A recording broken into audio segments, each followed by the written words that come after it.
Ẹ kú dédé àsìkò yìí ní gbogbo ibi tí ẹ ti ń gbọ́ mi nílé lóko tàbí lẹ́yìn òdì. Olúwàbùkọ́lá aya kó tẹ́ mọ̀ sí ìyá ènìyàn rere, ìyá àwọn ọmọ rere, aya ènìyàn rere àti ọ̀rẹ́ ènìyàn rere ló wà lórí ètò Kò sí Mèmí lẹ́yìn. Jẹ́ kí a gbàdúrà. Ayérayé nínú àwọn ọ̀run, a fi ògo ìyìn àdúrà fún orúkọ yín. A dúpẹ́ fún àánú àti oore ọ̀fẹ́ tí a rí gbà, tí ẹ fi mú wa wà láàyè, mú wa wà láàyè tí ó dára. A dúpẹ́ fún àánú yín tó ń fọhùn lórí ayé wa, lórí ilé wa, lórí ẹbí wa àti lórí gbogbo ohun tí à ń là kọjá. A dúpẹ́ fún àtìlẹ́yìn yín tí ẹ kò fìgbà kan fi wá sílẹ̀. Olúwa ẹ gbà ọpẹ́ wa, kẹ́ ẹ gbà ìyìn wa, ìyìn àtọpẹ́ wa kó ṣe ìtẹ́wọ́gbà. Ọ̀rọ̀ náà tí a ò gbọ́ lèyí láti gbé tí ọ̀tún wa wọlé. Ẹ má jẹ́ kó gba tòsì jáde. Ẹ jẹ́ ká jẹ́ olùgbọ́ àti olùṣọ́ ọ̀rọ̀ náà. Jésù Olúwa wa, àmín. Kí ni ohun tí a fẹ́ gbé yẹ̀wò lénìí? A fẹ́ gbé yẹ̀wò òkúkúdù ìfẹ́. Òkúkúdù ìfẹ́. Tí a bá sọ òkúkúdù, ó túmọ̀ sí pàtàkì, iyebíye. Òkúkúdù ọ̀rọ̀ àpọ́nlé la lè fi pè é, bí ọ̀rọ̀ àpọ́nlé, òkúkúdù ìfẹ́. Bíbélì kíkà ni a ó mú nínú ìwé Jòhánù orí ìkẹta tó popular jalingo ní Bible passage yẹn. Àwọn ọmọ kékeré gan tẹ́ bá jí wọn lójú oorun pẹ́pẹ́pẹ́, kí ni Jòhánù orí ìkẹta ẹsẹ̀ ìkẹrìndínlógún kí ló sọ? Wọ́n á sọ pé torí Ọlọ́run fẹ́ràn aráyé tó bẹ́ẹ̀ gẹ́ tó fi ọmọ bíbí rẹ̀ kan ṣoṣo fún wa, kí ẹnikẹ́ni tí ó bá gbà á gbọ́ kí ó má bàa ṣègbé, ṣùgbọ́n kí ó lè níyè àìnípẹ̀kun. For God so loved the world that he gave his only begotten Son, for whosoever that believeth in him will not perish but have everlasting life. Ó dùn ká o, ó dùn gbé sórí, ṣùgbọ́n ṣé lóòótọ́ gangan àwa tá a jẹ́ Kìrìsìtẹ́nì, ṣé lóòótọ́ là ń ṣe bẹ́ẹ̀ gẹ́gẹ́ bí Ọlọ́run ti ṣe tó fi ọmọ bíbí rẹ̀ kan fún wa?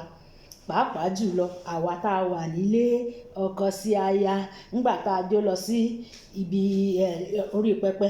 You are married today, tomorrow no more. You are married today, you are married forever. Ọkọ ti dàpọ̀ máya rẹ̀, aya ti dàpọ̀ mọ́kọ rẹ̀, wọ́n ti dọ̀kan ṣoṣo. Nígbà tí a jó lọ sórí pẹpẹ, tá a lọ gbòròká, gbogbo ara mi ni ó fi bọ̀wọ̀ fún ọ, ara mi ni ó fi máa kẹ́ ọ, nígbà òjò, nígbà ẹ̀rùn, nígbà afẹ́fẹ́, nígbà òrùrù, nígbà ìgbà, nígbà ẹ̀rùn. Ṣé ìlérí tá a ṣe ń gbà yẹn, ṣá ṣe ń múṣẹ di èyí eléyìí yìí? Kò fẹ́ rí bẹ́ẹ̀ ní ilé mìíràn. Ṣùgbọ́n mo fẹ́ kí a gbé ohun mẹ́rin tó ṣe pàtàkì tó jẹ́ òkúkúdù ìfẹ́, mo fẹ́ kí a gbé yẹ̀wò. Àkọ́kọ́ ni à ń pè ní passion òyìnbó pé, mo túmọ̀ rẹ̀ sí Yorùbá pé ìtara. Nígbà tí a bá sọ̀rọ̀ nípa ìtara, ìwé Dáfídì, ìwé Psalm tí Dáfídì kọ, ó sọ wípé ìtara ilé mímọ́ rẹ jẹ mí run. Ìtara ilé mímọ́ rẹ jẹ mí run. Ìtara ilé mímọ́ Ọlọ́run ó jẹ Dáfídì run, tó jẹ́ pé kò lè ṣe lójúmọ́ ni, ó máa délé Olúwa ni pé mo gbọ́dọ̀ délé Olúwa sẹ́, mo gbọ́dọ̀ gbàdúrà sẹ́. Ó jẹ́ kí n rántí orin kan tí mo ṣe. Bàbá àgbẹ̀ moyá kí ọ ni is in Ìjẹ̀ṣà dialect. Moyá kí ọ ni bàbá àgbẹ̀. Bàbá yẹn tójú bá ti mọ́ báyìí tó bá ti ń lọ, ó máa dé ṣọ́ọ̀ṣì ní sá. Tó bá ti dé ṣọ́ọ̀ṣì tó délé Olúwa, á foríbalẹ̀ ní ṣọ́ọ̀ṣì, á yíká ọ̀tún, á yíká òsì, á jó síwájú, á jó sẹ́yìn, á ní Olódùmarè moyá kí ọ ni. Á ní Olódùmarè moyá kí ọ ni. Ìtara ó ti jẹ́run, kò lè ṣe tó bá ti ń lọ láàárọ̀, tó bá tún ń padà bọ̀ lóko, lójú ọ̀nà oko á tún yà. Passion. Àwa tá a jẹ́ ọkọ àti ìyàwó, ọkọ sáya lẹ́nìí, ṣé passion ìgbéyàwó yẹn gan ṣó ṣì wà nínú wa?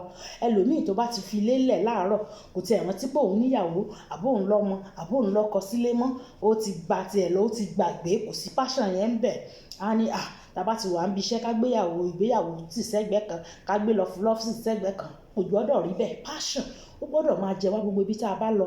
Ìtara pé ìyàwó mi wà nílé o, kí ni màá fún o, kí ni màá fi tí n bá padà délé, kí ni kí n fi tu ìyàwó mi lójú o, ọkọ mi wà nílé o, tí n bá délé o, kí ni kí n fi welcome ẹ o. Gbogbo passion yẹn yẹ kó wà bẹ́ẹ̀. Ẹ wo nǹkan tí Bíbélì sọ nínú ìwé Matthew orí 22 ẹsẹ̀ 37. Ó sọ pé fi ọkàn, àyà, inú fẹ́ olúwa rẹ, bó o ti fi ọkàn àti àyà àti inú fẹ́ olúwa rẹ, nítorí pé ọlọ́run fẹ́ wa náà, ó fi ọkàn, ó fi àyà, ó fi everything fẹ́ wa, ló fi mú ọmọ ẹ̀kan ṣoṣo, kò kọ́ ní nǹkan kan with passion, ó fi fún wa. Bẹ́ẹ̀ náà ló yẹ kí àwa náà fi ọkàn wa fún ẹni tí a fẹ́, yálà aya wa àbí ọkàn wa, oyè ọkọ tàbí ọkọ wa, ká fi ọkàn wa fún. Ìkejì, pleasure, ìdùnnú. Ṣé a ní ìdùnnú nínú ohun tá à ń ṣe, pàápàá jùlọ nínú ìgbéyàwó tá a wà yẹn? Ẹni tó jẹ́ pé ìgbájú ìgbámú, eléyìí tí wọ́n ní ìgbájú ìgbámú tí kẹ̀kẹ́rẹ̀ wù ń bá lọ sóde, tó bá jẹ́ òun lọkọ ẹ̀ fi welcome ẹ̀, kò lè ní ìdùnnú nínú ìgbéyàwó yẹn. Àbí ẹni tó ní pọ́nú pọ́kọ̀, bóyá ọkọ tó ti lọ ta, tó ti lọ yàlè, tó ti lọ ṣàgbèrè, ìyàwó yẹn ó máa tẹ̀ lára ẹ̀, kò ní sí ìdùnnú. Ṣé ẹ mọ̀ wípé nínú pleasure yẹn, ìdùnnú Ọlọ́run ló fi Jésù Kristi sílẹ̀ pé okay, I will give my only begotten son. Pleasure, ó ní ìdùnnú sí kó tó fi ọmọ ẹ̀ sílẹ̀ fún wa. Àwa náà gẹ́gẹ́ bí aya nílé, gẹ́gẹ́ bí ọkọ nílé, ẹ jẹ́ ká ní ìdùnnú sí ara wa. Tí o bá ní ìdùnnú sí aya rẹ, o ò tún ní lọ gbé àlè, ò ní lọ ní side chick. You won't do that. Na, you won't do that. O ò ní ṣe yẹn rárá. O ò ní ṣe bẹ́ẹ̀. O ò ní ṣe yẹn. Àwọn náà tá a dẹ̀ la fẹ́ràn Ọlọ́run náà, tí ò sí tara, bọ́ pé Sunday service ìmí odidi ọ̀sẹ̀ mẹ́ta kò ní lọ sílé ìsìn, ó dẹ̀ jẹ́ workers ní ṣọ́ọ̀ṣì o, kò ní dé ṣọ́ọ̀ṣì. Ó kódà ìtara wo ló wá ní fọ́lọ́run? Bọ́ pé weekly service, you won't be there, ò ní lọ. O dẹ̀ pera ẹni Christian, kò sí tara, kò sí passion. Even bó bá ẹlòmíràn nínú church tó bá ń ṣe worship, tó bá ń ṣe praise and worship, ẹ máa bẹ̀ kó tó dìde ni. Ìmí àwa dúró, á jẹ́ alága nínú ṣọ́ọ̀ṣì, alága council, á dẹnu pupupu, á ṣe dádì, á dádì nílé, á tún dé ṣọ́ọ̀ṣì, á tún dádì dáadáa. Àti lanu kó dúpẹ́ lọ́wọ́ Ọlọ́run, as if bíi pé òun àtọlọ́run náà jọ ṣe vigil, náà jọ ṣe pàdé láàárọ̀ yìí kó tó máa bọ̀ ní church. Kò ní lè jó, kò ní lè dúpẹ́, bọ́n ṣe praise the Lord àti hallelujah, àti wípé òun àtọlọ́run náà jọ jẹ breakfast láàárọ̀ yìí. Kò sí pleasure kankan. Ó sì pera ẹ̀ ní Christian. Ó pera ẹ̀ ní Christian. Ọlọ́run á ṣàánú fún wa o. Mo ń kó gbogbo ẹ̀ pọ̀ ni, mo fi ti lé sí, mo fi ti gẹ́gẹ́ bí Kristẹni náà mo fi sí. Ìkẹta, commitment, ìfarajì. Kò sí ìfarajì. Ẹlòmíì kó ṣe nǹkan ní church pé even nowadays àwọn tá pera wa ní Christian nowadays, kò dàbí ìgbà kan. Bàbá Jíò sọ pé nígbà tí wọ́n ń kọ́ ṣọ́ọ̀ṣì Èbúté Mẹ́ta, lecturer ni wọ́n o, pé apẹ̀rẹ̀ làwọn fi ń ru sawdust. Apẹ̀rẹ̀ náà fi ń ru sawdust nítorí ìfarajì. Wọ́n á lọ fa apẹ̀rẹ̀, wọ́n á fi ru sawdust, wọ́n á fi dà sínú omi, wọ́n fẹ́ fi fill ibi church yẹn. Ṣùgbọ́n nowadays nísìnyí, ẹ sọ pé kí àwọn òṣìṣẹ́ wá sí ṣọ́ọ̀ṣì pé a fẹ́ lọ ru yẹ̀pẹ̀ ní ṣọ́ọ̀ṣì o, wọ́n á sọ pé láíláí. Ìmí àtẹ̀tún máa béèrè pé èló ló máa san fóun nítorí pé ó fẹ́ ṣiṣẹ́ fọ́lọ́run. Kò sí ìfarajì yẹn, kò sí yẹn ń bẹ̀ mọ́. Àwọn pàápàá jùlọ àwọn instrumentalist ní ṣọ́ọ̀ṣì ń sìn owó ni.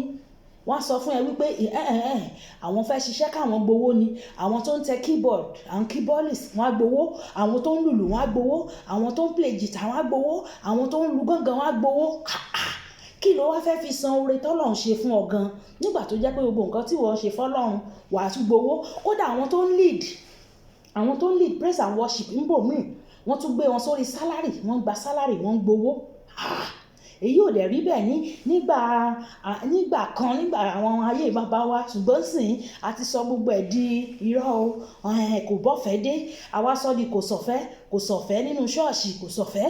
Nísìnyí kò tó lè rí keyboard tó máa play fún ẹ tá gbowó táṣẹ́rẹ́, àwa múra o. Nítorí tó bá ti lè wá sọ́dẹ̀, tó bá ti lè fowó tí ò ní túmọ̀ lọ, tó bá máa di the following Sunday, á gba bòmíì tó ti máa rówó gọbọi, á gbabẹ̀ lọ ni.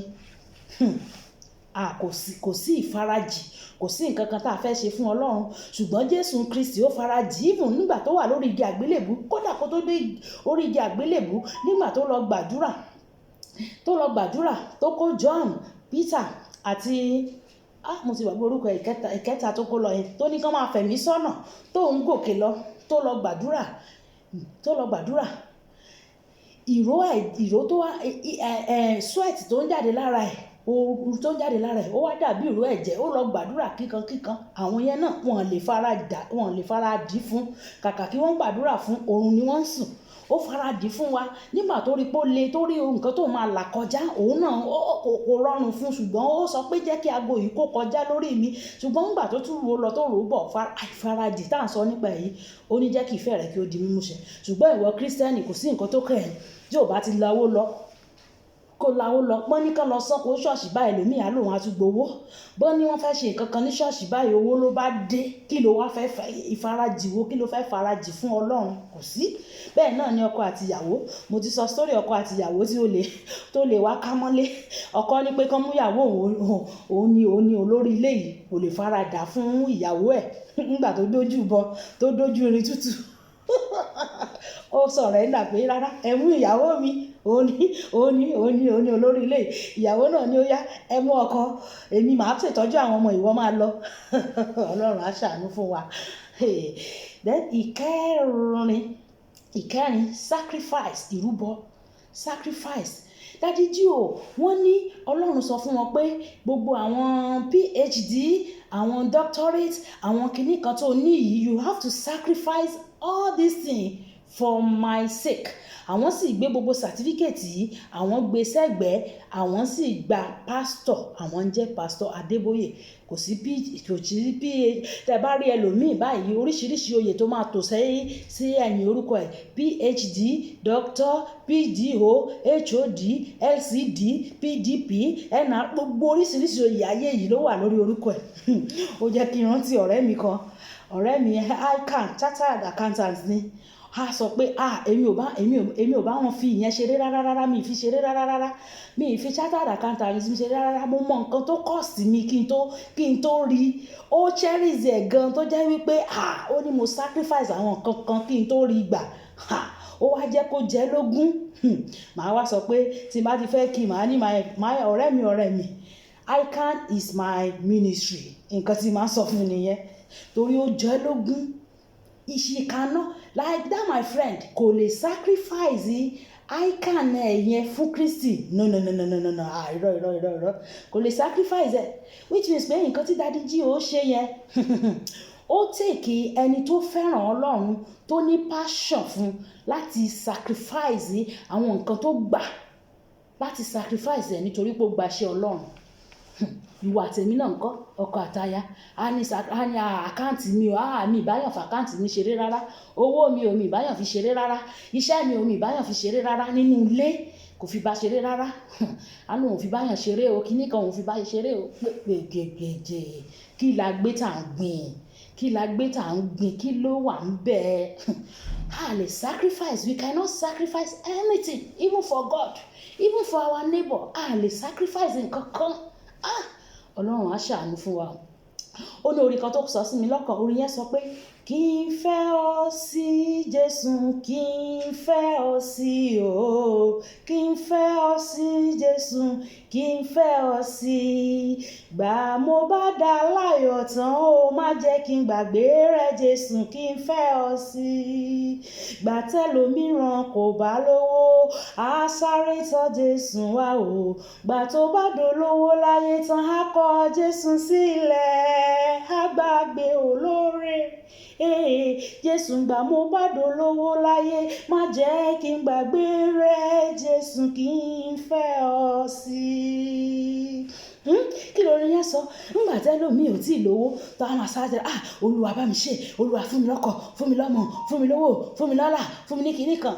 Nígbà ó bá ti gbà tán, tọ́lọ́run bá ti fún tán, ó parí nìyẹn.